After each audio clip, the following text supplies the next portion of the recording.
একটি পণ্যের দাম 20% বাড়ানোর পর পুনরায় কত শতাংশ কমালে তা আবার আগের দামে ফিরে আসবে? তাহলে এই আমার অপশন, অ্যান্সার হবে এটা। তাহলে হচ্ছে কি করে দেখো, দাম একই রাখতে হলে 20% বাড়ানো মানে 100 টাকা জিনিসটা 120 টাকা দাম হচ্ছে, তার মানে 120 টাকাতে কমাতে হবে 20 টাকা।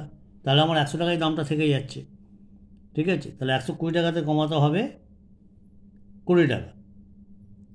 1 টাকাতে কমাতে হবে কত, নিশ্চয়ই কম। তাহলে ঐকিক নিয়ম অনুযায়ী এটা কম হলে ভাগ হয়, 120 ভাগে আসবে, বাঁ দিক থেকে ভাগে আসে, ডান দিকে জিনিস স্থির থাকে।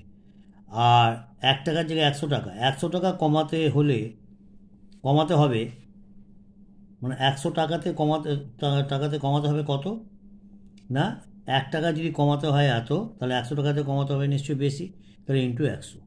এবার বাই ক্যালকুলেশন করলে আমার বেরোবে 100/6, মানে 16.23% আমায় কমাতে হবে।